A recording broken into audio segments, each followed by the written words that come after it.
जय हिंद। मैं इनामुल हसन स्वागत करता हूं पॉलिटी मंत्रा में आपका फिर से एक बार। आज हम एक आज हम फिर से जो हमारा सीरीज है पॉलिटी का, संपूर्ण पॉलिटी की जो हम बात किए थे कि 2026 के एग्ज़ाम से पहले हम उसके सारे प्रावधान को, सारे उसके जो है पाठ्यक्रम के अंतर्गत जो भी अध्याय दिया हुआ है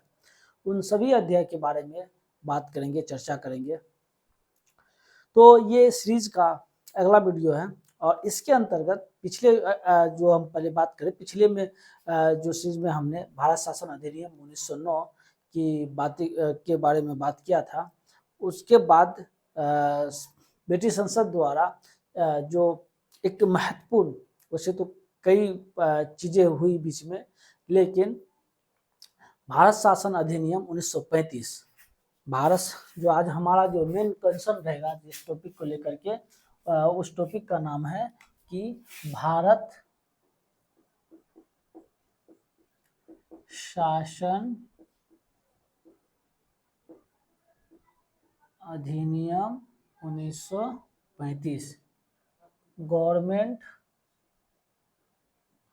ऑफ इंडिया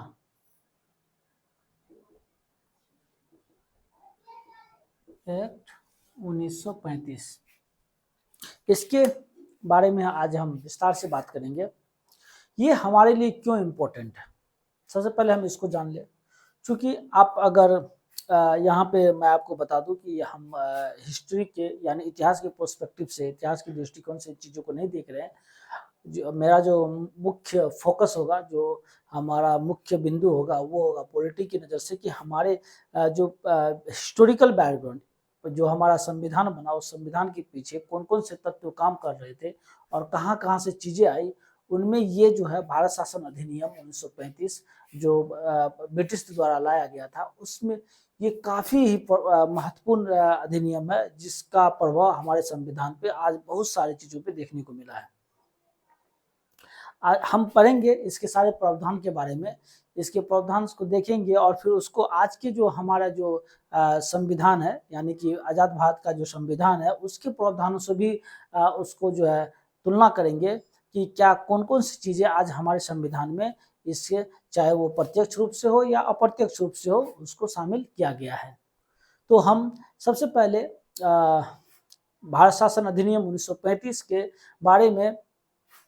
ये जानने की कोशिश करते हैं कि क्या अंग्रेज, चूंकि आप इससे पहले वीडियो में देखे, इससे पहले वाले लेक्चर में देखे कि अंग्रेज जो है चाहते थे कि भारत में एक जवाबदेही, उत्तरदायी शासन स्थापित हो, और उस उत्तरदायी शासन स्थापित होने के क्रम में जो भारत शासन अधिनियम 1919 है, उस अधिनियम को कहा गया कि ये क्रमिक रूप से एक उत्तरदायी शासन स्थापित करने के लिए आया है। लेकिन जब भारत शासन अधिनियम 1935 की हम बात करें तो इसके बारे में कहा गया कि ये पूर्ण उत्तरदायी, कहा जाता है कि ये पूर्ण उत्तरदायी शासन स्थापित करने के लिए भारत में आया। मीन्स क्या, अब भारत में शासन स्थापित करने के लिए और शासन को बेहतर बनाने के लिए इसके बाद कोई भी अधिनियम उस तरह से नहीं आया। और फिर भारत स्वतंत्र भारत के लिए फिर 1947 का अधिनियम आया। उस अधिनियम के बारे में हम इसके बाद थोड़ी बहुत बातें करेंगे। वो इस तरह से हमारे लिए उतना, हमारे संविधान की पर्सपेक्टिव से उस तरह से उतना महत्वपूर्ण है। लेकिन भारत शासन अधिनियम जो भारत में शासन स्थापित करने के लिए ब्रिटिश के द्वारा लाया गया, ये उसका अंतिम अधिनियम हम कह सकते हैं। और फिर इस अधिनियम का हमारे संविधान पे काफ़ी प्रभाव पड़ा है, उसको भी हम देखेंगे। तो क्या जो ये पूर्ण उत्तरदायी शासन, यानी कि पूर्ण जवाबदेही, अभी हम जवाबदेही शासन स्थापित करना, ब्रिटिश का तो यही मानना था कि हम भारत में एक जवाबदेही शासन स्थापित करने के लिए ये जो अधिनियम लाए हैं, यानी कि हम एक भारतीयों के प्रति जवाबदेह बन रहे हैं। भारतीयों के जो चीज़ें, भारतीय की जो तकलीफ है उसमें उसको दूर करने की कोशिश कर रहे हैं, भारतीयों की जो मांग है उसको पूरा करने की कोशिश कर रहे हैं। भारत में एक जो हमारे ब्रिटेन के अंदर जो सरकार है, जिस तरह से एक डेमोक्रेटिक सेटअप की हम बात कर रहे हैं, उस तरह की सरकार जवाबदेही संसद के प्रति, यानी कि लोगों के प्रति जवाबदेही की तरह की सरकार हो स्थापित करने की हम कोशिश करते हैं। तो क्या हम ब्रिटिश गवर्नमेंट के बारे में ये सोच सकते हैं कि ब्रिटिश गवर्नमेंट जो ये अधिनियम लाया, इस अधिनियम को वो हमारे यानी कि हम भारतीयों के दया भाव पे या भारतीयों पर रहम खा करके, या हम यूँ कह सकते हैं कि भारतीयों के जो वो इतना दयालु हो गए कि जो एक औपनिवेशिक शासक थे, एक तानाशाही शासक थे और भारतीयों के प्रति जवाबदेही बन गए, और फिर अपने आप उसमें ऐसा रहम खाया और हमारे लिए जो एक अधिनियम लाया, भारत शासन अधिनियम 1935, और जिसका जो उसने शीर्षक दिया कि हम इस अधिनियम के थ्रू भारत के प्रति, भारतीयों के प्रति एक जवाबदेह सरकार को बनाएंगे। अभी भी आपको ये बात जहन में होना चाहिए कि अभी भारतीय उस तरह से सरकार में जो है पूरी तरीका से नहीं है। सरकार की जो कमांड है अभी भी ब्रिटिश के ही पक्ष में, ब्रिटिश ही उस पे जो है अंतिम निर्णय लेंगे। ब्रिटिश चाहे तो मंत्रिमंडल को बर्खास्त कर सकते हैं, ब्रिटिश के दया भाव से सरकार चल रही, तो फिर ऐसे में उत्तरदायी बनना कौन सी बात है, कैसे कर सकते हैं कि हम ये उत्तरदायी। चलो इसका जो है विश्लेषण हम करेंगे बाद में, लेकिन हम ये देखें कि क्या ये उत्तरदायी लाने के लिए उत्तरदायी सरकार, चलो उसका मानना है कि उस हम एक तरह से मान ले कि ये इन्होंने हमारे ऊपर हमारे लिए एक जवाबदेह सरकार की स्थापना की है भारत शासन अधिनियम 1935 के द्वारा। तो क्या ये जवाबदेह उन्होंने खुद से किया या उसके पीछे भारतीयों का भी योगदान रहा उसको जवाबदेह बनाने के लिए, उसको उत्तरदायी बनाने के लिए? तो इन चीजों को हम पहले देखते हैं कि इन अधिनियम को मान लेते कि ये पूर्ण उत्तरदायी है अभी वर्तमान में, बाद में इसका विश्लेषण करेंगे। अंत में जब इसको पढ़ लेंगे, इसके प्रावधानों को जान लेंगे, तो हम उस पर विश्लेषण करेंगे कि क्या ये हमारे लिए जवाबदेही था, या हमारे संविधान में फिर हम देखेंगे कि किस तरह से इसके प्रावधान हमारे लिए आज भी हमारे लिए प्रासंगिक है। तो क्या ये ये भारत शासन अधिनियम 1935 जो लाया गया, तो क्या उसमें जो है भारतीयों का योगदान था? उन चीजों पे हम देखते हैं, या क्या क्या इसके पीछे कौन से जो शक्ति काम कर रहे थे जिसकी वजह से ये एक जवाबदेह बन गया और फिर 1935 का अधिनियम लाया। तो अगर आप इतिहास के बुक को पढ़ें, इतिहास की किताब को पढ़ेंगे, तो आपको पता चलेगा कि इसमें बहुत सारे इस बीच में जब भारत शासन अधिनियम जो है एक्ट 1919 की बात करें और फिर 1935 यानी लगभग 16 साल के बीच में कौन सी ऐसी घटनाएं घटी। ऑब्वियसली स्वतंत्रता आंदोलन इस समय जो है क्या कहते हैं राष्ट्रव्यापी थे, यानी कि पूरे भारत में जोरों पे थे और लोग स्वतंत्रता होने के लिए बहुत सारे आंदोलन कर रहे थे। जो बड़े लीडर थे वो भी नेतृत्व करने में पीछे नहीं हट रहे थे, वो भी जोर शोर से आंदोलन में लगे हुए थे। तो इन 16 साल में क्या ऐसी बातें हुई कि ब्रिटिशर्स को, यानी कि ब्रिटेन की सरकार को भारत के लिए 1935 का अधिनियम लाना पड़ा, उनके बारे में हम जानते हैं। तो अगर हम पीछे की चीजें को अगर पढ़े तो हमको इसमें इस अधिनियम को लाने के लिए दो तरह से चीजें दो तरह के तत्व काम नजर आता है कि दो तरह की शक्ति काम किया। सबसे पहली शक्ति तो ये थी कि भारत शासन अधिनियम 1919 जिसे क्रमिक यानी कि थोड़े बहुत उत्तरदायी की बात किया गया था, और फिर बाद में जब पता चला जब ये अधिनियम आया तो ये कुछ नहीं एक छलावा था। यानी इस अधिनियम की कमी जो थी उसको पूरी करने के लिए एक तो कारण ये था कि भारत शासन अधिनियम 1919 की जो कमी थी उसको पूरा करने के लिए भारत शासन अधिनियम 1935 लाया गया। और फिर दूसरी बात ये थी कि भारतीयों द्वारा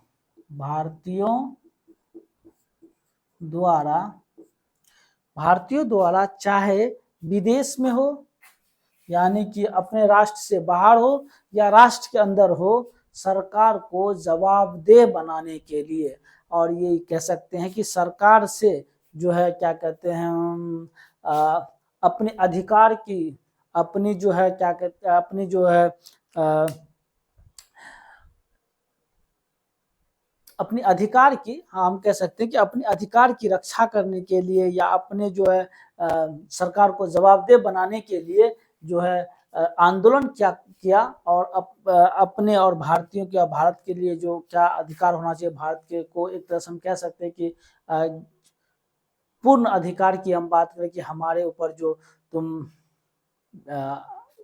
शासन स्थापित किए उस शासन को छोड़ो और अब हमें अपने देश को खुद अपनी तरह से चलाने के लिए जो शक्ति दो। तो इसके लिए भी भारतीयों द्वारा विदेश में भी रह करके, आप हिस्ट्री के इतिहास की बुक में पढ़े होंगे कि कई सारे हमारे जो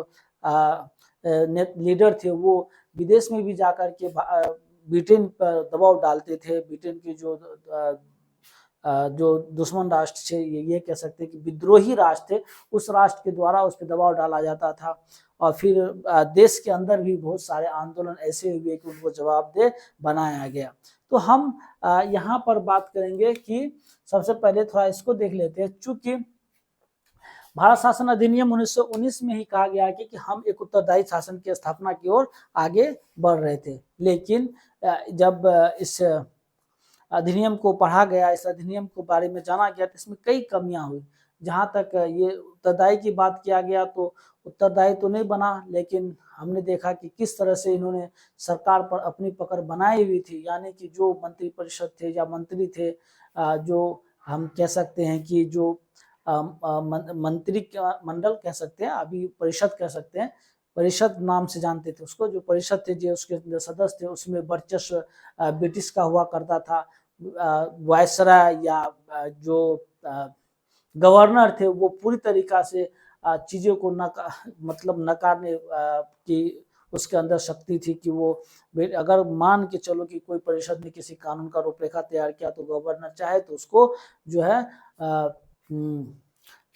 उसके अंदर वो शक्ति थी कि वो उसको पास करे और ना भी पास करे। अधिकांश केस में ऐसा होता ही था कि ना पास किया जाता था उस चीज को। तो इस तरह से फिर उसके बाद जो है वोट देने का जो एक जवाबदेही किसके प्रति, भारतीयों के प्रति। भारतीयों के प्रति जवाबदेही कौन होगा, भारतीय होंगे। तो भारतीय के और भारतीय जो जाएंगे परिषद के अंदर यानी सरकार के अंदर, तो फिर वो निर्वाचित होनी चाहिए। किसको भेजा जाएगा, तो जब निर्वाचन की बात आती तो बहुत सीमित लोगों को ही उसमें भेजा गया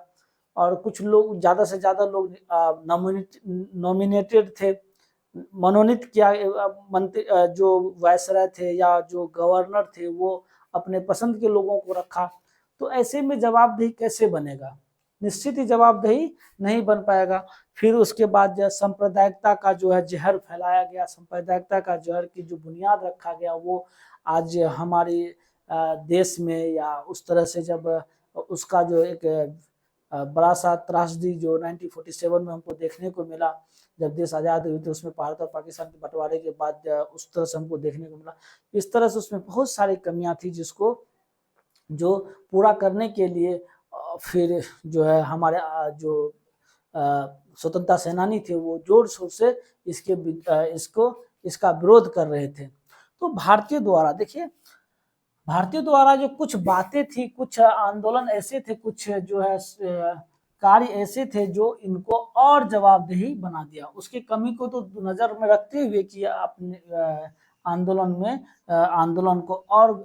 जो है व्यापक बनाया और जो आंदोलन में जो कहते हैं ना कि आग में घी का काम किया कि एक तुमने तो उत्तरदायी की बात किया और लेकिन जब तुमने व्यवस्था लाया, जब तुमने अधिनियम लाया तो उसमें तुम अपनी जो है उत्तरदायी तो था नहीं, उल्टे या तुमने हमारे देश में सांप्रदायिकता का जहर बो दिया। तो हम ये देखें कि जैसे 1919 की अधिनियम आया उस समय चूंकि अगर हम भारतीयों के नजर से देखें कि भारतीय जो स्वतंत्रता सेनानी थे उसके अगर हम देखें कि उन्होंने इस अधिनियम को एक जवाबदेही बनाने के लिए क्या क्या कौन कौन से चीजें किए, कौन कौन से आंदोलन किए, तो उसमें सबसे पहला आता है कि 1919 में जैसे प्रथम विश्व युद्ध समाप्त हुआ और प्रथम विश्व युद्ध में चूंकि प्रथम विश्व युद्ध में बहुत सारे भारतीय ब्रिटेन की तरफ से युद्ध में ब्रिटेन की तरफ से लड़ रहे थे और उसके बाद जो है उन्होंने जो भी भारतीय ब्रिटेन की तरफ से लड़ रहे तो उसके मन में एक ये उत्साह थी कि हम अगर ब्रिटेन को जिताएं, ब्रिटेन की तरफ से अगर जोश दम पे लड़े, ब्रिटेन को अगर विजय बनाए तो निश्चित ही ब्रिटेन खुश होकर के और फिर भारतीयों को स्वतंत्र युद्ध खत्म होने के बाद जो है स्वतंत्रता दे देंगे। लेकिन जैसे ही युद्ध खत्म हो गया और ओबियसली बहुत सारे लोग भारतीय मारे भी गए, उल्ट जैसे ही युद्ध खत्म हुआ ब्रिटेन के तरफ से यानी कि अंग्रेजों के तरफ से कोई ऐसी बातें न करने के लिए, कोई ऐसे बातें में मतलब उसके अंदर कोई हलचल भी नहीं हो रही थी, कोई इस तरह की बात भी नहीं कर रहे थे कि अब भारत को स्वतंत्रता दिया जाए। तो इसके गुस्से में जो भारतीय थे वो बहुत ज़्यादा उग्र हो गए, चूँकि भारतीय की अर्थव्यवस्था काफ़ी नकारात्मक हो गई थी, लोग बहुत ज़्यादा भारतीय युद्ध में मारे गए थे। तो ऐसे में फिर उल्टे जब भारतीय इसको स्वतंत्रता की उम्मीद से लड़ रहे थे और स्वतंत्रता की मांग करने लगे कि हमने तो इस उत्साह के साथ तुम्हारे साथ दिए युद्ध में, लेकिन तुमने तो हमें उस तरह से आज़ाद भी करने के लिए तुम तो आज़ादी क्या दोगे हमें, तुम तो सोच भी नहीं रहे हो। तो इस चीज़ पे उग्र जब हुए तो उन्होंने एक बहुत ही खतरनाक एक्ट ला दिया और उस एक्ट को हम लोग जानते हैं रॉलेट एक्ट। रॉलेट एक्ट, इस एक्ट के द्वारा भारतीयों को काफ़ी ही नुकसान पहुंचाया। फिर भारतीय ने चूँकि इस समय तक देश में गांधी जी का नेतृत्व बहुत आगे बढ़ चुका था, तो इस एक्ट के द्वारा बहुत सारे लोगों को दमन किया गया बिना उस पर न्याय व्यवस्था की तरफ से कोई भी दंड दिए हुए, उस पर जो है बिना सुनवाई के, बिना कारण बताए उसको जेल में बंद किया गया, उस पर बहुत तरह से जो है प्रताड़ित किया गया। तो फिर 1920 की अगर हम बात करें, 1920 के जो है गांधी जी के नेतृत्व में एक असहयोग आंदोलन की शुरुआत हुई। यानी कि इस एक्ट में अब जब लगा कि हम तो प्रथम विश्व युद्ध के बाद उम्मीद लगाए हुए थे कि हमें आज़ादी मिले, लेकिन इन्होंने तो उल्टा हमारे ऊपर एक ऐसा काला एक्ट ला दिया जिससे हमारे ऊपर दमनकारी इसका बढ़ते जा रहा, तो फिर इसके अंदर ये हमें स्वतंत्रता कब देगी। तो गांधी जी के नेतृत्व में एक असहयोग आंदोलन की शुरुआत हुई। असहयोग,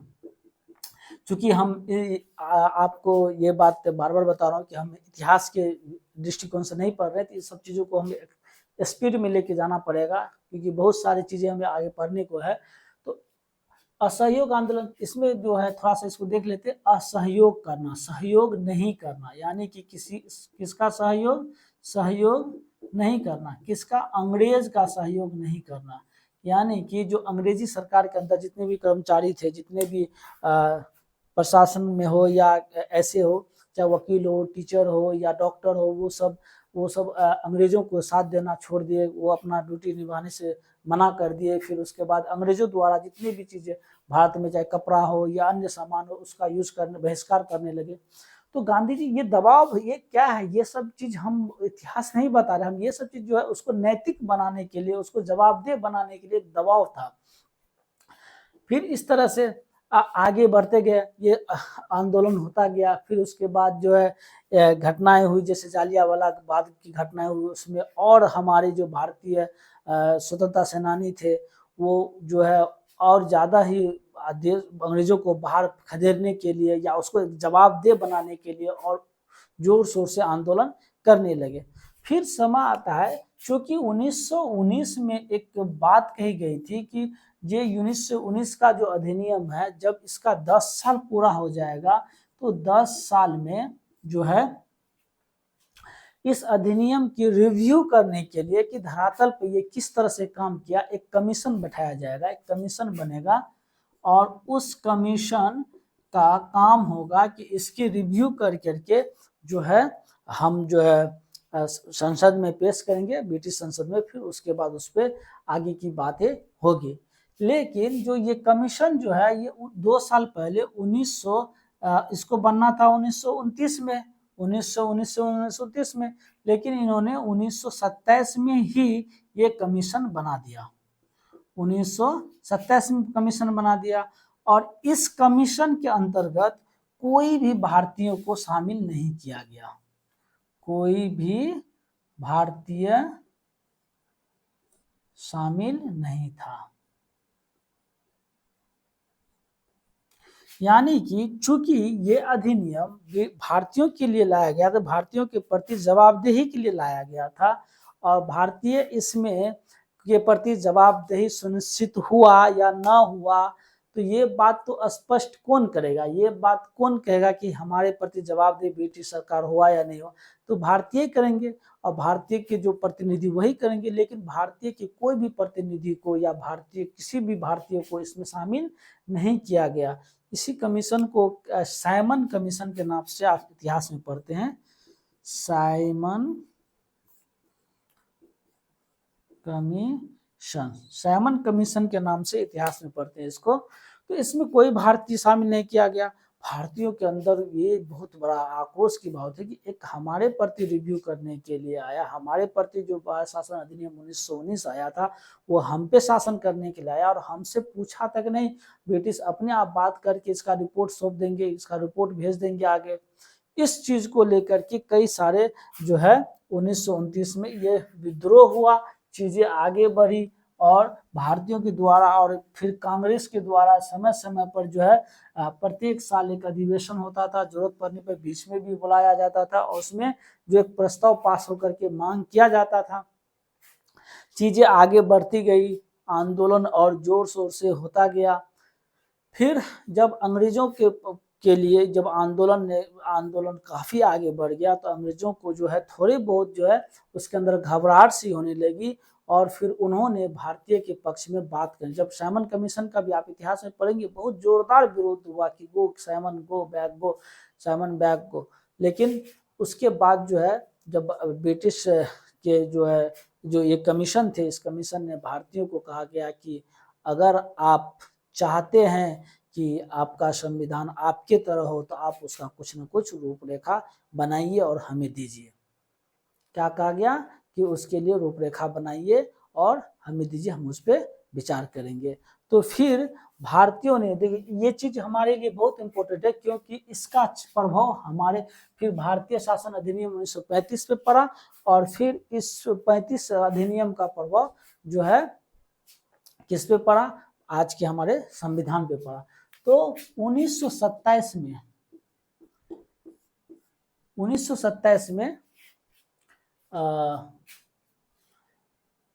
पंडित मोतीलाल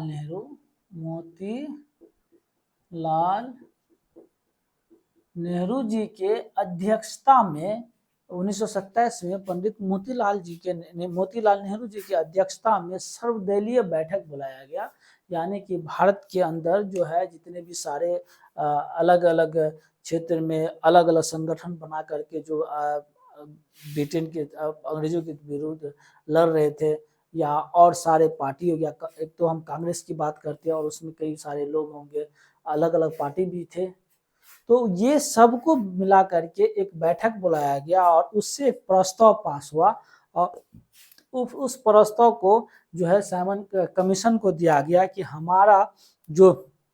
अधिनियम होगा, संविधान होगा, या आप जो अगर एक मन में तो ये बात है कि हमें आज़ाद किया जाए और हमारा जो संविधान होगा इस तरह से बनेगा, लेकिन उसका तो मंशा अपना उसका अलग ही था। तो वो ये सोचते थे कि हम जो अब अधिनियम लाएंगे तो उसका जो है उसका रूपरेखा ऐसा यानी इस तरह से होना चाहिए, ब्रिटिश सोचते थे। तो जो ये रिपोर्ट मोतीलाल के नेहरू के द्वारा दिया गया, इसी का नाम जो है हम पढ़ते हैं इतिहास में नेहरू रिपोर्ट। नेहरू रिपोर्ट। इस रिपोर्ट की कुछ बातें हैं, इंपॉर्टेंट बातें हैं जो हमारे 1935 के अधिनियम की चीज़ों को समझने में फिर उससे एक लिंक जुड़ता है, तो हमें इसको जानना हमारे लिए जरूरी है। क्योंकि हम आपको थोड़ा सा उबाऊ सा हो रहा होगा कि 1935 के अधिनियम के जो प्रावधान है उसके बारे में क्यों नहीं बता रहे हैं डायरेक्टली। हम हम कह सकते हैं, वार्म अप कर सकते हैं कि 1935 के अधिनियम जो भी थे उसके प्रावधान क्या क्या हमारे संविधान में आज प्रत्यक्ष रूप से या अप्रत्यक्ष रूप से है, उसको जानने के लिए ये हमारे जो बातें हैं पिछले ये उस 16 साल में उनको जानना हमारे लिए बहुत ज़रूरी है, ताकि आप जब भी क्वेश्चन आएंगे तो उसको जो है सॉल्व करने के लिए, उसको हल करने के लिए, उसको उत्तर निकालने के लिए आपको बहुत मदद करेगी। तो हम चलते हैं, देखते हैं। पहले इससे पहले हम थोड़ा सा नेहरू रिपोर्ट के बारे में पढ़ते हैं कि ये किस तरह से नेहरू रिपोर्ट में क्या क्या मांग किया गया। तो नेहरू रिपोर्ट में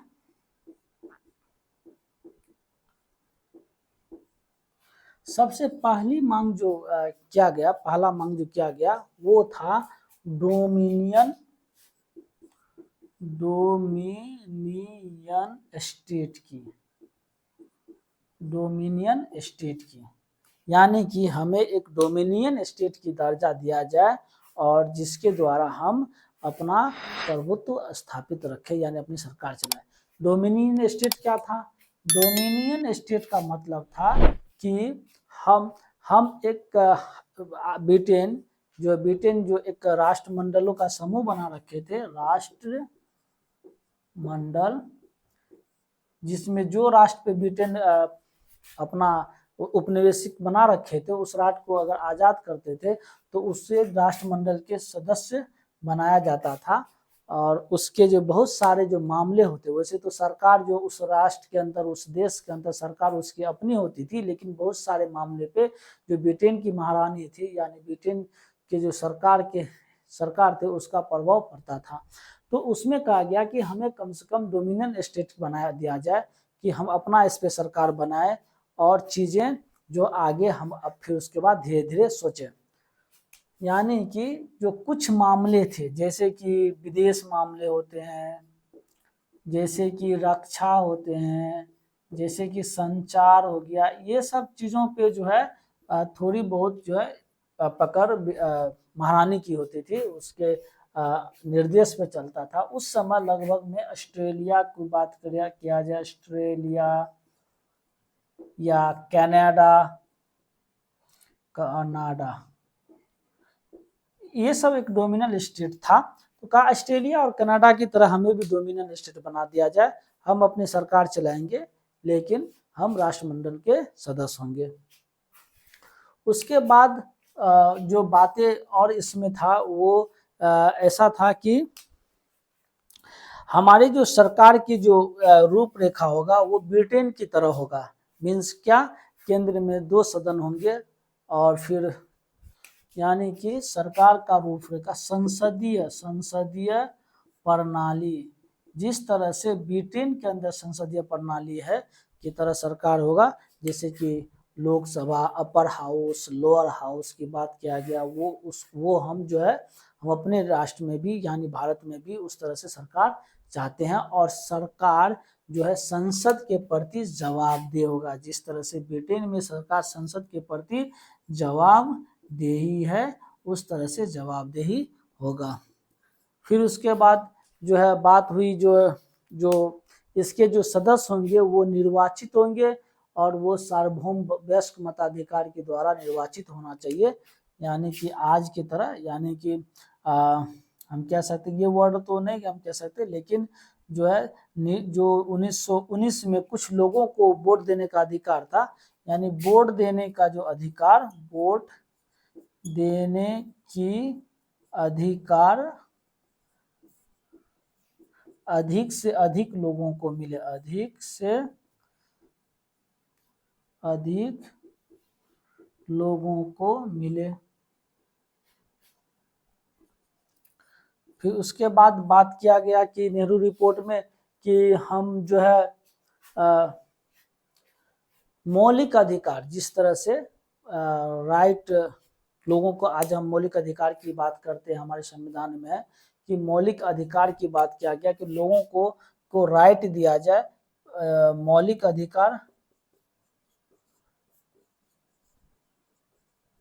अधिकार की बात किया जाए, जिसके अंतर्गत अभिव्यक्ति की स्वतंत्रता हो। फिर उसके बाद लोगों को धर्म के अनुसार जो है धर्म को, किसी भी धर्म को मानने का स्वतंत्रता हो। फिर उसके बाद समानता की बात किया जाए, उसके बाद न्याय की बात किया जाए। ये सब बातें इसने मौलिक अधिकार में, जो आज हमारे पास मौलिक अधिकार में चीज़ें, वो चीज़ की मांग किया गया। फिर उसके बाद जो है अल्पसंख्यकों की रक्षा की बात किया गया। अल्पसंख्यकों की रक्षा होनी चाहिए, यानी अल्पसंख्यकों की रक्षा सुनिश्चित होनी चाहिए, उसकी बात किया गया था। और इसमें सांप्रदायिकता की जो बीज रोपा गया था 1919 में, 1919 में जो सांप्रदायिकता का बीज रखा गया था कि सांप्रदायिक निर्वाचन क्षेत्र की बात किया गया था, उसको खत्म कर दिया गया। सांप्रदायिकता निर्वाचन पद्धति, यानी सांप्रदायिक के आधार पर, धर्म के आधार पर जो हमने निर्वाचन व्यवस्था का स्थापना किया गया था, उसको खत्म कर दिया जाए। तो इस तरह से नेहरू रिपोर्ट में एक तरह से जो है हम कह सकते हैं कि चीजें जो जन कल्याण की बात किया गया, लोगों के, भारतीयों के प्रति, भारतीयों को, फिर समानता की बात किया गया कि लिंग के आधार पर सभी लोग समान हो, लिंग के आधार पर किसी के साथ भेदभाव न हो, महिला को जो उसको अधिकार दिया जाए, उसको समानता, एक समान निगाह से देखा जाए। तो इन्होंने रिपोर्ट अपनी जो है क्या कहते हैं सौंपा गया कमीशन को, ये रिपोर्ट दिया गया। लेकिन जब इसके ही कुछ जो प्रावधान थे जो नेहरू रिपोर्ट में है, जैसे डोमिनियन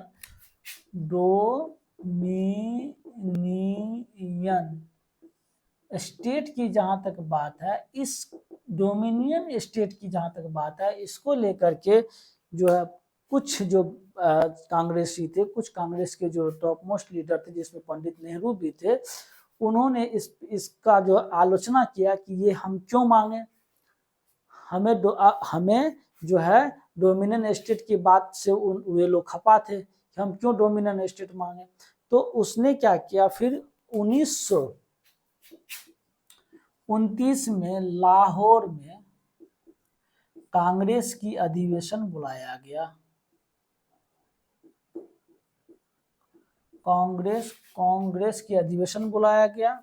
और इस अधिवेशन में जो है पूर्ण स्वराज की बात कही गई।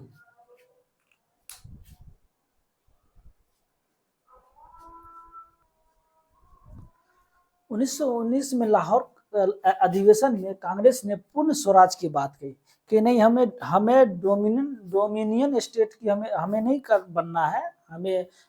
डोमिनियन स्टेट बनाने के लिए अधिकार नहीं चाहिए, हमें पूर्ण स्वराज की बात किया, पूर्ण स्वराज चाहिए। जबकि 1906 में जो कलकत्ता अधिवेशन था, कलकत्ता अधिवेशन,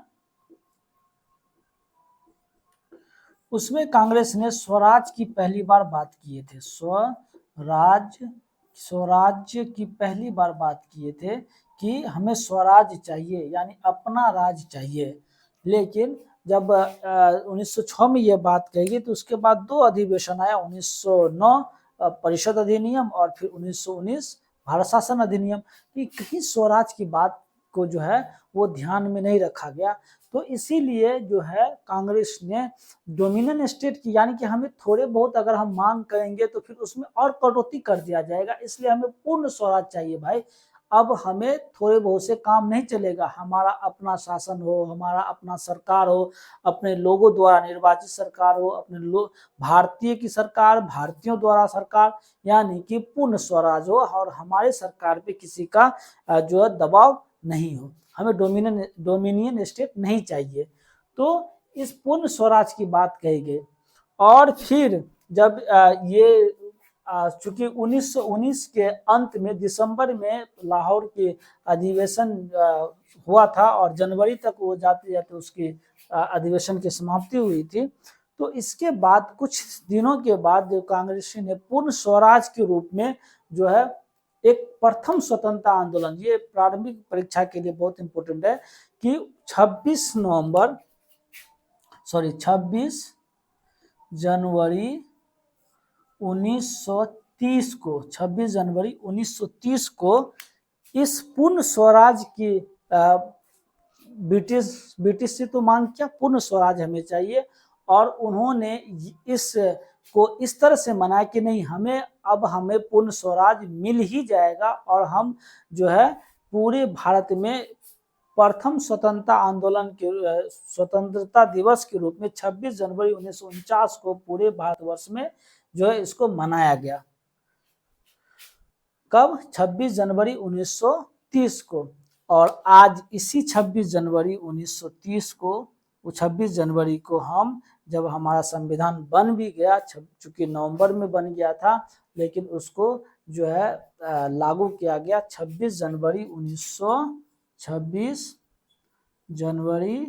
1950 को। और ये 26 जनवरी आज भी हमारे लिए काफ़ी ही महत्वपूर्ण है। इस दिन हम गणतंत्र दिवस के रूप में मनाते हैं। तो जो हमारा गणतंत्र दिवस के लिए जो 26 जनवरी है, वो 26 जनवरी, चूंकि संविधान तो उससे पहले बन गया था, लेकिन जो संविधान को पूर्ण फाइनलाइज किया गया, जो हमने पूर्ण अंगीकृत किए, वो 26 जनवरी 1950 को किए थे। लेकिन ये 26 जनवरी का कहीं न कहीं भावनात्मक रूप से, क्योंकि हम उस दिन जो प्रथम स्वतंत्रता दिवस के रूप में मनाया था। और इतना ही नहीं, इसके लिए हमने शपथ भी लिया था। उस दिन बहुत सारे भारतीय ने झंडा भी लहराए थे, यानी एक तरह से पूरे देश में स्वतंत्रता दिवस आज की तरह ही उस दिन जो इसको मनाया गया। और फिर जो है गांधी जी के द्वारा इसके बाद 1930 में ही मार्च में, कुछ महीने के बाद, एक फिर आंदोलन हुआ जिसका नाम था सविनय अवज्ञा आंदोलन, जिसे हम आज सविनय अवज्ञा आंदोलन, जिसे हम दांडी मार्च के नाम से भी जानते हैं, नमक कानून तोड़ो के नाम से भी जानते हैं। तो इस आंदोलन में ये था सविनय, यानी कि विनय के साथ कोई भी हिंसा नहीं होगी, और हम सरकार की अवज्ञा करेंगे, यानी उनके आदेशों का अवहेलना करेंगे, उनके आदेश को नहीं मानेंगे। और इसलिए ये आंदोलन को, फिर इस आंदोलन के द्वारा, चूंकि ये सारे के सारे चीजें अंग्रेजों को, और उसको जो है क्या कहते हैं, उसके अंदर हलचल पैदा करने के लिए, उसको एक जवाबदेही बनाने के लिए, ये सारे के सारे पृष्ठभूमि हमने देखा कि किस तरह से अंग्रेज पे दबाव डाला गया था कि वो जो बात के लिए वो कहते थे कि हम जवाबदेही के लिए ये जो भारत शासन अधिनियम लाए हैं, पूर्णतः जवाबदेही सरकार के लिए, उसके लिए हमने, तो वो उसके पीछे उसको जवाबदेह बनाने के लिए कहीं न कहीं पूर्णतः हम कह सकते हैं कि भारतीय के द्वारा समय समय पर जो आंदोलन किया गया, भारतीय के द्वारा समय समय पर जो मांग किया गया, कांग्रेस के अधिवेशन से जो भी समय समय पर प्रस्ताव हुआ, जिसको वो अंग्रेजों से जिसके द्वारा मांग किया गया, क्योंकि हम यहाँ पर कांग्रेस की हम बात नहीं करें, क्योंकि कांग्रेस का अधिवेशन मीन्स क्या,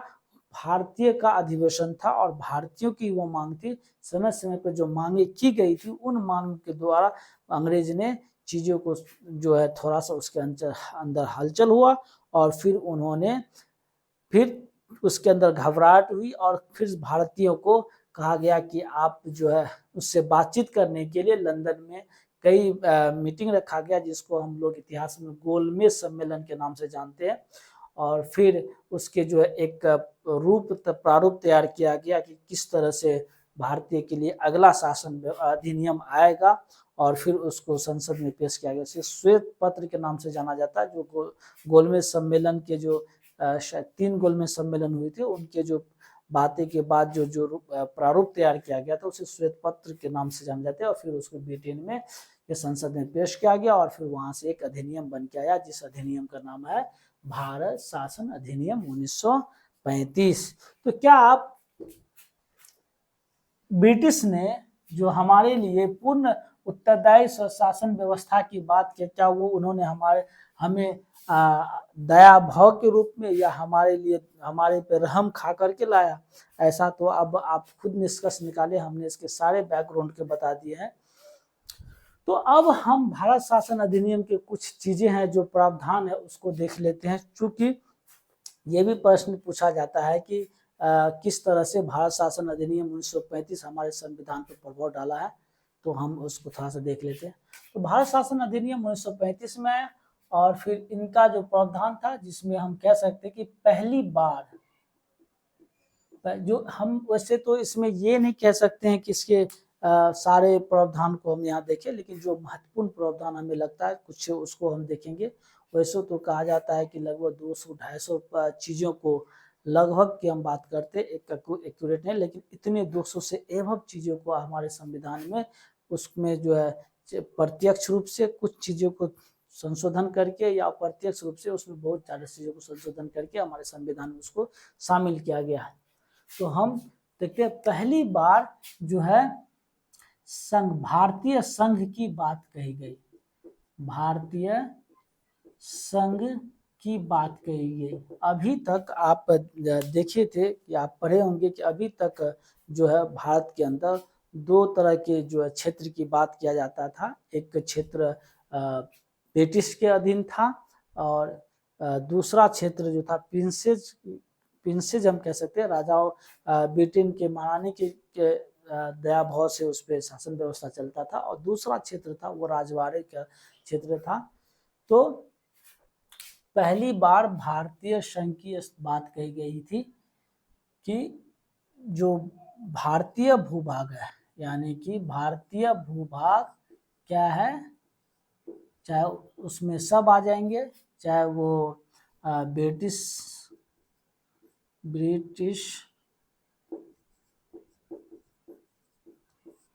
के अधीन हो या राजवाड़े के अधीन हो ये एक भारतवर्ष के नाम से जो है संघ की बात किया गया। भारतवर्ष यानी कि एक संघ की बात किया गया था। लेकिन ये चीज उस तरह से काम नहीं किया, क्योंकि बाद में ब्रिटिश ने जो है एक राजवाड़े को ऑप्शन, उसको स्वतंत्रता दे दी थी कि चाहे आप, उसके ऊपर एक दबाव नहीं डाला गया था पुरजोर तरीका से, उसने उसको स्वेच्छा के अधिकार दे दिया कि तुम चाहो तो भारतीय संघ में शामिल हो सकते हो या तुम चाहो तो स्वतंत्र रह सकते हो। तो इस तरह से, लेकिन पहली बार भारतीय संघ की बात जो है 1935 में कहा गया। दूसरी बात हम ये कहते हैं कि अभी तक जो है प्रांतों में दो तरह के शासन व्यवस्था चल रहा था, दो तरह की बातें, शासन द्विशासनात्मक व्यवस्था की बात हो रही थी। उसमें था कि दो तरह के क्षेत्र थे, एक थे हस्तांतरित और एक थे आरक्षित और दूसरा था हस्तांतरित। यानी कि अभी तक इस क्षेत्र में आरक्षित, ये जो इस सूची थे किस पे चीजें कानून बनाया जाएगा, इस चीजों पे, इस पे गवर्नर और प्लस कार्यपालिका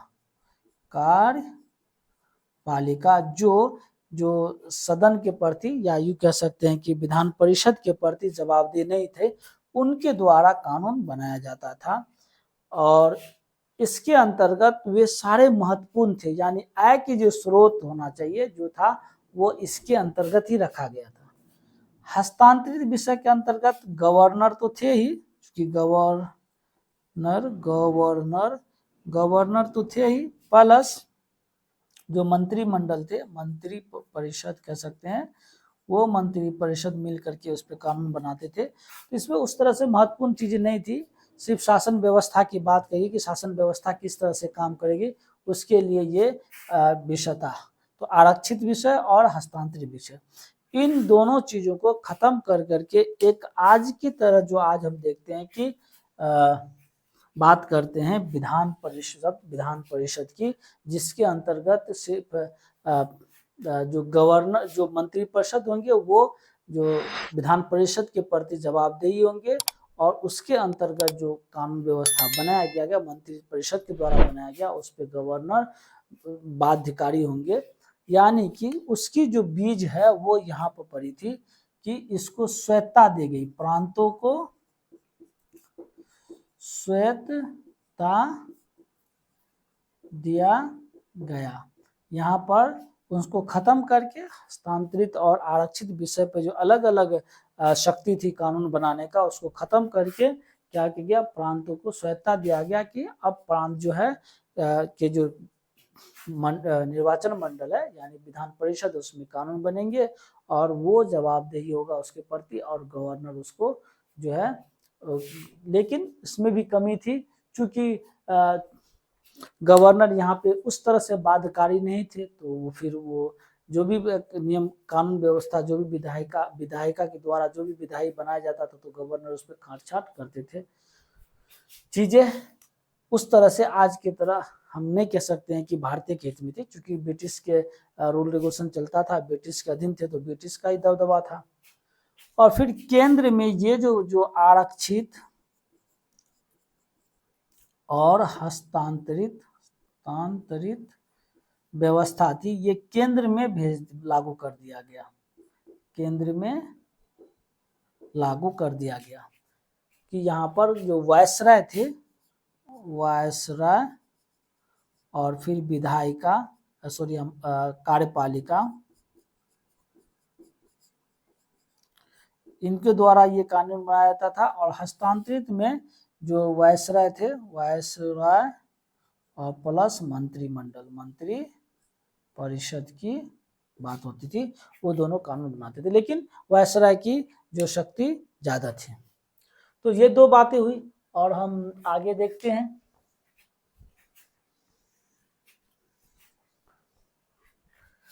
उसके बाद जो है इसमें दो शब्द के बारे में हमें आज उसको हम बहुत ज्यादा प्रचलित है, उसका जो बुनियाद रखा गया, तो उस शब्द का जो प्रयोग पहली बार हुआ वैसे हुआ प्रीमियर। प्रीमियर शब्द की बात, शब्द का जो शब्द का उत्पत्ति यहाँ से हुआ, जिसे आज हम प्रधानमंत्री के नाम से जानते हैं। और फिर एक था मिनिस्टर, जिसे हम आज मंत्री के नाम से जानते थे। इन दोनों शब्द का जो उत्पत्ति इसी अधिनियम के द्वारा किया गया। चलिए आगे बढ़ते हैं। अब केंद्र भी है, फिर केंद्र तो हम नहीं उस तरह से आज की तरह कह सकते, लेकिन संघ था, संघ भी है और प्रांत भी है, और दोनों को अपना अपना जो है अधिकार स्वायत्ता भी था थोड़ा बहुत, लेकिन पूरी तरीका से केंद्र पर ही निर्भर था। तो चीजें यहाँ पर जो है उनको अधिकार, चूंकि दोनों को जो है कुछ चीजें पे जो है दो समूह अधिकार दिया गया था कि कानून बनाने के लिए, केंद्र को भी और प्रांत को भी। अब यहाँ पर और ज्यादा प्रांत को शक्ति दे करके जो जितने भी विषय थे उन विषय पे, यानी इस पे कौन कानून बनाएंगे, तो वो विषय जो है उसको 3 भागों में बांट दिया आज की तरह। पहला हो गया संघीय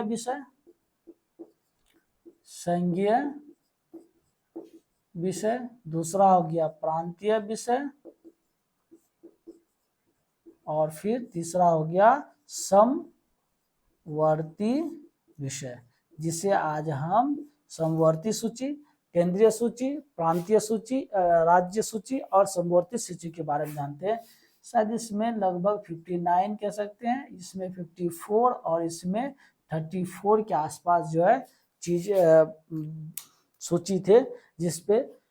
यानी संघीय विषय पे आज भी हम देखते हैं कि संघीय विषय पे कानून बनाने का अधिकार सिर्फ केंद्र को है, और प्रांतीय विषय पे यानी राज्य विषय पे कानून बनाने का अधिकार जो है किसको है, राज्य को है, राज्य की विधानमंडल को है। और समवर्ती सूची पे दोनों को कानून बनाने का अधिकार है, लेकिन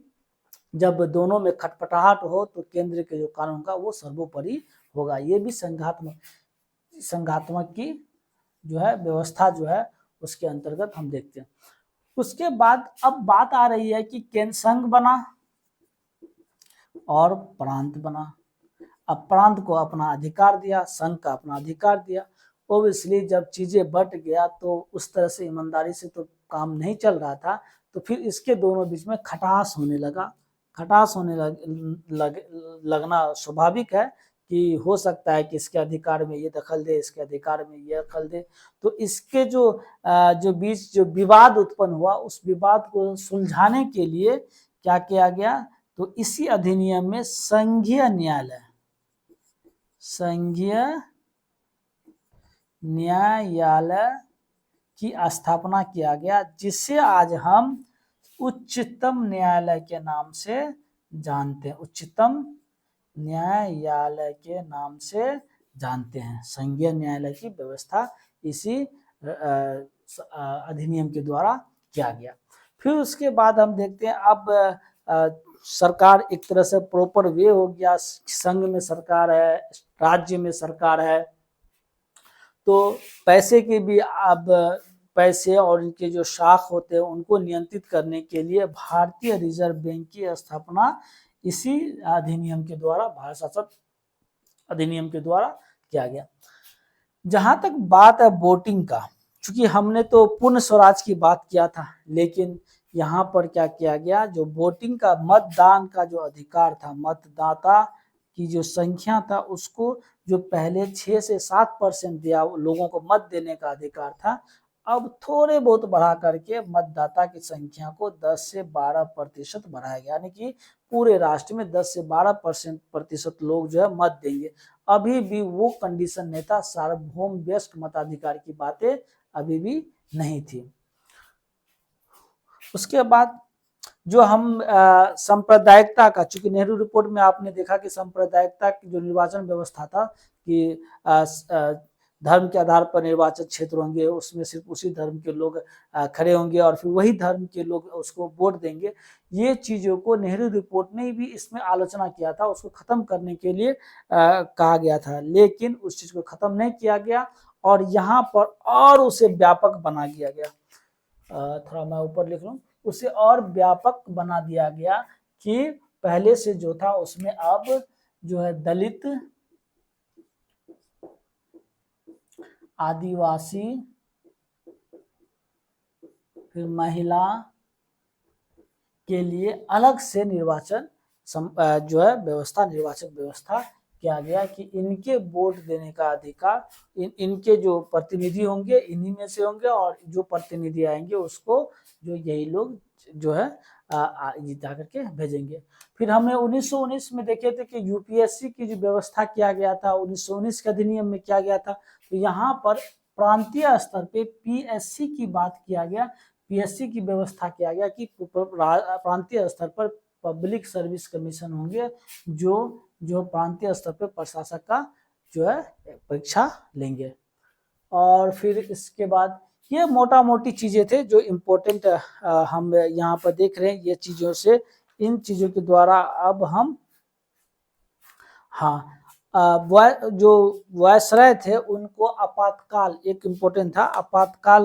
आपात स्थिति में निपटने के लिए जो है वायसराय को आपात स्थिति से निपटने के लिए आपातकाल, नेशनल आपातकाल या प्रांतीय, जिसे हम आज हम कह सकते हैं कि राष्ट्रपति शासन लागू करने का जो अधिकार हमारे राष्ट्रपति को है, वो जो है वायसराय के पास था। आपातकाल लगाने की शक्ति इन्हें दिया गया। इसी अधिनियम के द्वारा इनको ये चीजें क्या कहते हैं मिला। तो इस तरह से कुछ बातें थी जो हमने आपके सामने इसके प्रावधानों को रखा। अब इन चीजों को जब हम पढ़े तो थोड़ा सा ये भी इसमें जो कमियां जो हमें नजर आता है वो हमें साफ दिख रहा है कि केंद्र को और शक्तिशाली, वायसराय के पास काफी शक्ति दिया गया था, जो गवर्नर थे वो गवर्नर अभी भी चीज़ों को उस तरह से जो है भारतीय, चूंकि एक तो सबसे पहली बात इसमें कमियां क्या थी कि लोग जो थे कम मतदाता थे, और कम मतदाता के होने की वजह से जो प्रतिनिधि थे सारे के सारे प्रतिनिधि उस तरह से तो नहीं बहुत मात्रा में, बहुत संख्या में गए, क्योंकि राजाओं के जो राजवाड़े की तरफ से जो प्रतिनिधि होता था वो प्रतिनिधि निर्वाचित नहीं होते थे, उसके द्वारा नॉमिनेट होते थे, और नॉमिनेट है तो वो कहीं न कहीं जो है अंग्रेजों के विरुद्ध तो नहीं जाएंगे, वो उन्हीं के पक्ष में, तो क्योंकि उनके सलाह से ही वो नियुक्त करते थे। तो इस तरह से अभी भी जो हम पूर्ण स्वराज की हम बात करते, उत्तरदायी की बात करते हैं, उत्तरदायित्व की बात करते हैं, जवाबदेही की बात करते हैं, वो हमें इसमें देखने को नहीं मिल रहा है, क्योंकि इन्होंने तो और देश को जो है सांप्रदायिकता के आधार पर और ज़्यादा व्यापक बना दिया, और उसका जो है उस तरह से आज हमें वो आज़ादी के समय देखने को मिला। बंटवारे तो अलग बात है, लेकिन जो बंटवारे के समय जो सांप्रदायिक घटनाएं हुई, जो चीज़ें हुई, जो त्रासदी हुआ, उस त्रासदी को हमें जो हमारे सामने जो हुआ उसको, उसका बीज कहीं न कहीं 1919, 1909 और 1935 के अधिनियम में हमें के रूप में देखते हुए मालूम पड़ता है। वायसराय को आपातकाल के जो शक्ति दिया गया है, वो आपातकाल की शक्ति उसने जब चाहे, चूंकि वो भारतीयों को उस तरह से तो नहीं देखते थे आज की तरह। आज भी हम मानते हैं कि हमारे राष्ट्रपति को आपातकाल लगाने की शक्ति है, या हमारे राष्ट्रपति शासन राज्यों में लगाने की शक्ति है, लेकिन एक मानवीय गरिमा को बनाए रखते हैं, चूंकि सरकार एक जवाबदेही है, संसद के प्रति जवाबदेही, तो उसको जवाब देना पड़ता है, तो इसलिए उस सोच समझ के लगाते हैं, उस तरह से उसका यूज किया जाता है। लेकिन ब्रिटिश को तो उस तरह से जवाबदेही था नहीं, तो वो जब चाहे थोड़ा बहुत भी अगर आंदोलन हो, थोड़ा बहुत भी अंग्रेजों के लिए जो विद्रोह करे कि भारत छोड़ो, तो उसमें वो उस राष्ट्र में धारा 144 आपातकाल लगा सकते हैं, राष्ट्रपति शासन लगा सकते हैं। इस तरह से एक तरह से अगर इसका हम समराइज करें तो कहीं न कहीं इन्होंने बांटने का काम किया, लोगों को बांटा, धर्म के आधार पे बांटा और उसको जात के आधार पे बांट दिया। फिर उसके बाद जो सत्ता की जो हथकड़ी है, सत्ता की जो हम कह सकते हैं शक्ति है, और उसकी जो लगाम है, वो कहीं न कहीं अपने पास ही बना करके रखा। तो अब इन चीज़ों को हम देखें, हाँ, जहाँ तक सवाल है कि हमारे संविधान में इससे क्या-क्या चीज़ें मिले, हमने जितने भी प्रावधान देखे, सारे के सारे प्रावधान आज भी हमारे यहाँ, चूँकि हम सांप्रदायिकता की बात उस तरह से नहीं कर रहे हैं, आज हम आरक्षण की बात करते हैं, और आरक्षण चूँकि का जो मुख्य उद्देश्य है वो जो मुख्य धारा से पीछे लोग हैं उसको मुख्य धारा में लाने के लिए हमने उसको एक पुश अप करने के लिए आरक्षण की बात करते हैं, आरक्षण की व्यवस्था की है। और फिर सारे चीज़ लगभग में जो 1935 के जो अधिनियम में दिया गया था उसके थोड़े बहुत है, उसको विस्तार करके उसमें भारतीय रूप बना करके आज हमारे संविधान में वो चीज़ निश्चित ही हमें देखने को मिलता है। तो अब इसके बाद हम अगले वीडियो में निश्चित ही पढ़ेंगे 1935 से लेकर के 1947 तक की बात करेंगे। फिर उसके बाद हम एक सिलसिला वे में फिर जो हमारा संविधान सभा उसकी जो है किस तरह से संविधान बनने की प्रक्रिया उसके बारे में पढ़ेंगे। तो ये चीज़ें धीरे-धीरे आगे हम बढ़ेंगे, और फिर आज की वीडियो को हम, आज के लेक्चर को यहीं समाप्त करते हैं, आज की चर्चा को हम यहीं समाप्त करते हैं। अगर आपको अच्छा लगे तो प्लीज़ शेयर करें, लाइक करें, और फिर इसको कमेंट हमें अवश्य करें कि आपको कैसा लगा ये चीज़ें, ये बातें कैसे लगी। हमने कोशिश किया, बहुत स्पीड में हम चीज़ों को आगे बढ़ाया, चूँकि हमारे पास समय की जो है स्कार्सिटी होता है, स्कार्सिटी तो नहीं कह सकते, वीडियो की लेंथ इतनी बड़ी हो जाती है, आपको देख करके भी उबन सा होने लगेगा कि इतना पढ़ना पड़ेगा। मैं आपको बता दूं कि पढ़े बिना कुछ नहीं होने वाला है। आप अगर शॉर्टकट जाना चाहते हैं तो फिर आपके लिए जो जिस परीक्षा की आप तैयारी कर रहे हो वो उसका सपना देखना बेकार है, आपका टाइम वेस्ट होगा और कुछ नहीं होगा, फिर आपको बाद में पछताना ही पड़ेगा। इसीलिए विस्तार से पढ़ना आपके लिए बहुत ज़रूरी है। वैसे भी मैंने बहुत कुछ छोड़ा है जो नहीं छोड़ना चाहिए, बहुत स्लो चलना चाहिए, उन सब चीज़ों को मैंने बहुत स्पीड पकड़ करके चीज़ों को बताने की कोशिश किया है। आप इतना भी जान जाएंगे तो आपको जो है जो हमारे संविधान के जो हिस्टोरिकल बैकग्राउंड से जो भी प्रश्न आएगा वो निश्चित ही आपको जो है वो उसको उस सवाल को सॉल्व करने में आपको मदद मिलेंगे, अवश्य मिलेंगे। हम इसके जो हमारे जो ऐतिहासिक पृष्ठभूमि के जितने सारे टॉपिक है उन सबको अगर हम कंप्लीट कर ले तो फिर हम एक इस पे जो प्रीवियस ईयर यानी PYQ प्रीवियस ईयर का जो क्वेश्चन इस पे आया, चाहे वो प्रारंभिक परीक्षा की हो या मुख्य परीक्षा की हो, उस पर हम अवश्य डिस्कस करेंगे किसी एक लेक्चर में। और फिर हम देखेंगे कि जो हमने पढ़ाया चीज़ें उसमें से किस तरह से हमारे क्वेश्चन को सॉल्व करने में वो चीज़ें हमारी मदद करती है। तो आज के लिए इतना ही, धन्यवाद।